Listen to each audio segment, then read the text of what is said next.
दुनिया के नक्शे पर उत्तरी और दक्षिणी अमेरिका के बीच एक पतली सी पट्टी है, पनामा। यह देश इतना छोटा है कि कई बार नक्शे पर ध्यान से देखने पर ही नजर आता है, लेकिन इसकी अहमियत का अंदाजा लगाना मुश्किल है। पनामा दो महाद्वीपों को जोड़ने वाली एक कड़ी ही है और इसकी भौगोलिक स्थिति ने इसे इतिहास में एक खास जगह दिलाई है। पहली नजर में यह आम देश लगता है, लेकिन इसकी असली पहचान है पनामा नहर। पनामा नहर ने इस छोटे से देश को पूरी दुनिया के लिए बेहद महत्वपूर्ण बना दिया है। यहां से हर साल हजारों जहाज गुजरते हैं, जो दुनिया के व्यापार को एक नई दिशा देते हैं। यह नहर इंसानी हिम्मत और इंजीनियरिंग का बेमिसाल नमूना है, जिसने दो महासागरों को जोड़ दिया। पनामा नहर के बनने से पहले अटलांटिक और पैसिफिक महासागर के बीच सीधा रास्ता नहीं था। इस नहर ने समुद्री यात्रा को आसान, तेज और सुरक्षित बना दिया। सदियों तक व्यापारी और नाविक एक ऐसे रास्ते का सपना देखते रहे जिससे जहाजों को हजारों किलोमीटर का चक्कर न लगाना पड़े। पहले जहाजों को दक्षिण अमेरिका के खतरनाक केप हॉर्न के चारों ओर घूमना पड़ता था, जो लंबा और जोखिम भरा सफर था। इस वजह से व्यापार में समय और संसाधनों की भारी बर्बादी होती थी। पनामा की भौगोलिक स्थिति ने इसे इस सपने का केंद्र बना दिया। यह जगह इतनी संकरी है कि यहां एक नहर बनाना संभव लगने लगा, और इसी ने पनामा को विश्व मानचित्र पर खास बना दिया। स्पेनिश लोग भी इस जमीन की अहमियत समझ गए थे, जब वे सोना चांदी एक तट से दूसरे तट तक ले जाते थे। पनामा उनके लिए एक पुल की तरह था, जहां से वे अपने खजाने को जल्दी और सुरक्षित तरीके से एक महासागर से दूसरे महासागर तक पहुंचा सकते थे। धीरे धीरे यह ख्याल पनामा की किस्मत बन गया। क्या यहां पानी का रास्ता बन सकता है? कई देशों के इंजीनियरों और खोजकर्ताओं ने इस सपने को साकार करने की कोशिश की, लेकिन यह काम आसान नहीं था। यहां की घनी जंगल, बीमारियां और कठिन मौसम ने इस परियोजना को एक चुनौती बना दिया। पनामा नहर सिर्फ एक जलमार्ग नहीं, बल्कि लाखों लोगों की हिम्मत और कुर्बानी की कहानी है, जिसने दुनिया को हमेशा के लिए बदल दिया। इस नहर ने न सिर्फ व्यापार को आसान बनाया, बल्कि पनामा को भी एक नई पहचान दी। एक छोटे से देश से पूरी दुनिया के लिए एक महत्वपूर्ण रास्ता। सदियों पहले, जब दुनिया के अलग अलग हिस्से एक दूसरे से बहुत दूर थे, तब जहाज ही व्यापार, यात्रा और खोज का सबसे बड़ा जरिया थे। समुद्र के रास्ते ही लोगों, माल और विचारों को एक महाद्वीप से दूसरे तक पहुंचाते थे। उस दौर में समुद्री व्यापार ने ही सभ्यताओं को जोड़ने का काम किया, लेकिन यह सफर आसान नहीं था। महाद्वीपों के बीच फैली विशाल दूरी और अनजान समुद्री रास्ते जहाजों के लिए बेहद चुनौतीपूर्ण थे। समुद्र में उठते तूफान, अनदेखे खतरे और महीनों तक चलने वाले सफर ने व्यापारियों और नाविकों की जिंदगी को जोखिम भरा बना दिया था। उत्तरी और दक्षिणी अमेरिका के बीच की पतली पट्टी पनामा इस्थमस, अटलांटिक और प्रशांत महासागर को अलग करती थी। यह जगह भले ही संकरी थी, लेकिन इसका महत्व बहुत बड़ा था, क्योंकि यह दो विशाल महासागरों के बीच एकमात्र प्राकृतिक बाधा थी। न्यूयॉर्क से कैलिफोर्निया या यूरोप से एशिया जाने के लिए जहाजों को पूरे दक्षिण अमेरिका का चक्कर लगाना पड़ता था, यानी लगभग 20,000 किलोमीटर का लंबा और थकाऊ सफर। यह रास्ता न सिर्फ समय लेता था, बल्कि बेहद महंगा और खतरनाक भी था। रास्ते में समुद्री तूफान, डाकुओं के हमले और महीनों तक चलने वाली कठिनाइयां, इन सब ने व्यापार को और भी मुश्किल बना दिया था। कई बार तो जहाज रास्ते में ही तबाह हो जाते थे या उनका माल लुट जाता था। सेनाओं के लिए भी यह एक बड़ी चुनौती थी। अमेरिका जैसे देशों को अपने जंगी जहाजों को एक महासागर से दूसरे में भेजने में हफ्तों, कभी-कभी महीनों लग जाते थे। इससे उनकी सुरक्षा और रणनीति पर भी असर पड़ता था। पनामा से होकर जाने वाला जमीनी रास्ता सबसे छोटा था, लेकिन घने जंगल, दलदल, खतरनाक जानवर और बीमारियां जैसे मलेरिया और पीला बुखार इसे बेहद जानलेवा बना देते थे। फिर भी यह सबसे तेज विकल्प था, और इसी वजह से लोग इस रास्ते को अपनाने की कोशिश करते रहे। इन तमाम मुश्किलों के बीच एक सपना बार बार उभरता रहा। क्यों न इस पतली जमीन को काटकर एक नहर बना दी जाए, जो अटलांटिक और प्रशांत महासागर को सीधे जोड़ ढा दे। अगर ऐसा हो जाता तो दुनिया के व्यापार, नौसेना और भूगोल सब कुछ हमेशा के लिए बदल जाता। यही वजह थी कि पूरी दुनिया को इसकी तलाश थी। स्वेज नहर की सफलता के बाद फर्डिनेंड डी लेसेप्स ने पनामा में भी नहर बनाने का बीड़ा उठाया। फ्रांसीसी कंपनी ने 1881 में काम शुरू किया, सोचकर कि यहां भी सी लेवल नहर बनाना आसान होगा।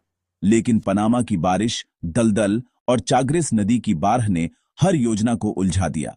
घने जंगलों में छिपे जहरीले जीव और लगातार भूस्खलन ने काम को और मुश्किल बना दिया। सबसे बड़ा दुश्मन था मच्छर। मलेरिया और पीले बुखार ने हजारों मजदूरों की जान ले ली। पैसों की कमी, मौतें और इंजीनियरिंग की नाकामी के कारण 1879 में प्रोजेक्ट बंद हो गया। एक खूबसूरत सपना 20,000 जाने और अरबों फ्रैंक गंवाकर दुस्वप्न में बदल गया। फ्रांसीसी विफलता के बाद पनामा नहर को असंभव मान लिया गया। सबसे बड़ी चुनौती थी पहाड़ों और घने जंगलों से भरा भूगोल, जहां खुदाई करना बेहद मुश्किल था। कुलेब्रा कट, पहाड़ी श्रृंखला को काटना, लगातार बारिश और भूस्खलन से जूझना। चाग्रेस नदी की बाढ़ हर बार सब कुछ बहा ले जाती थी। तकनीकी चुनौतियां भी कम नहीं थीं। मशीनें कीचड़च में फंस जाती, रेलवे पटरियां बार बार टूटती। लेकिन सबसे घातक थी बीमारियां, मलेरिया और पीला बुखार, जिनसे हजारों मजदूर मारे गए। इन सब ने मिलकर पनामा नहर को असंभव मिशन बना दिया था। जब अमेरिका ने पनामा नहर का काम संभाला तो उन्हें सिर्फ विशाल मशीनों और कठिनाई भरे मौसम से ही नहीं, बल्कि एक अदृश्य दुश्मन से भी लड़ना था, बीमारियां। उस समय मलेरिया और पीला बुखार इतनी तेजी से फैलते थे कि सैकड़ों मजदूरों की जान चली जाती थी। ऐसे में सबसे पहली चुनौती थी इन जानलेवा बीमारियों को रोकना। सैन्य चिकित्सक कर्नल विलियम सी गॉर्गस ने इस समस्या को गंभीरता से लिया और पनामा में अब तक का सबसे बड़ा स्वच्छता अभियान शुरू किया। उन्होंने एक बड़ी टीम बनाई जिसमें डॉक्टर, नर्स और सफाई कर्मी शामिल थे, जो दिन रात काम करते थे। उस समय यह एक नई खोज थी कि मलेरिया और पीला बुखार मच्छरों के काटने से फैलते हैं, न कि गंदगी या हवा से। यह जानकारी मिलते ही गॉर्गस ने अपनी रणनीति पूरी तरह बदल दी। गॉर्गस की टीम ने घर घर जाकर लोगों को समझाया कि पानी जमा न होने दें, क्योंकि मच्छर वहीं पनपते हैं। उन्होंने लोगों को बताया कि साफ सफाई और सतर्कता से ही इन बीमारियों को रोका जा सकता है। टंकियों को ढकने, खिड़कियों और दरवाजों पर जाली लगाने जैसे उपाय किए गए, ताकि मच्छर घरों में न घुस सके। यह सब उस समय के लिए बिल्कुल नया और अनोखा था। रुके हुए पानी में तेल डाला गया, जिससे मच्छरों के लार्वा नष्ट हो जाए। हर गली, हर मोहल्ले में यह अभियान चलाया गया। सड़कों को पक्का किया गया, नालियां बनाई गईं ताकि पानी जमा ही न हो। यह सब मिलकर एक बड़े बदलाव की शुरुआत थी। शुरुआत में लोगों ने इन उपायों का मजाक भी उड़ाया। उन्हें अजीब लगा कि मच्छरों से इतनी चिंता क्यों। लेकिन गॉर्गस और उनकी टीम ने हार नहीं मानी और लगातार मेहनत जारी रखी। कुछ ही सालों में पनामा से पीला बुखार लगभग खत्म हो गया और मलेरिया के मामलों में भी भारी कमी आई। अस्पतालों के बिस्तर खाली होने लगे और लोग स्वस्थ रहने लगे। यह सिर्फ मच्छरों पर नहीं, बल्कि अज्ञानता और बीमारी पर विज्ञान की जीत थी। गॉर्गस की दूरदर्शिता और वैज्ञानिक सोच ने पनामा नहर के निर्माण को संभव बनाया और दुनिया को दिखाया कि विज्ञान और जागरूकता से असंभव भी संभव हो सकता है। बीमारियों पर काबू पाते ही असली इंजीनियरिंग शुरू हुई।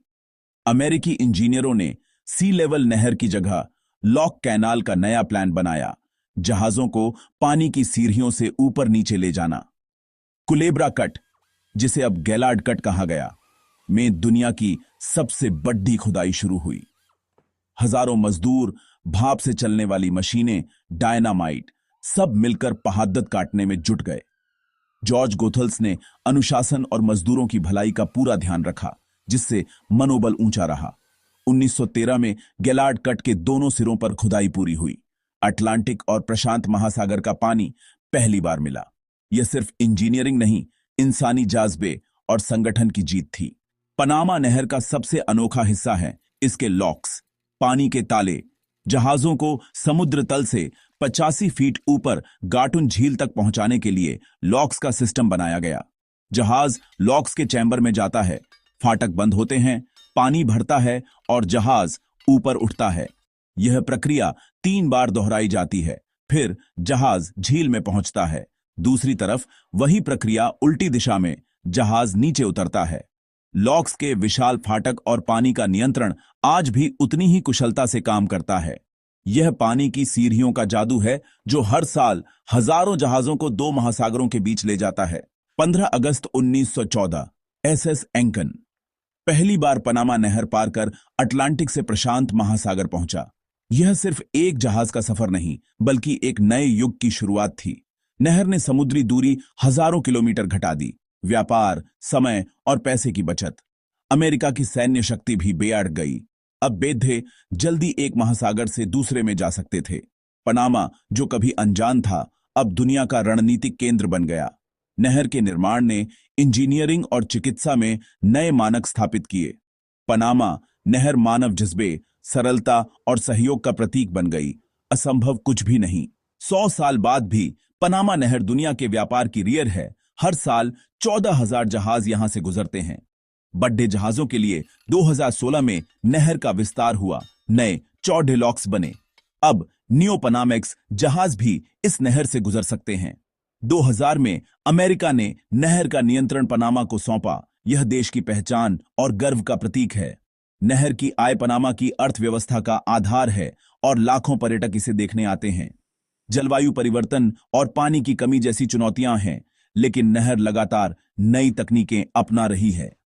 पनामा नहर आज भी इंसानी हिम्मत और नवाचार का प्रतीक है, दुनिया को जोड़ने वाली एक अद्भुत कहानी।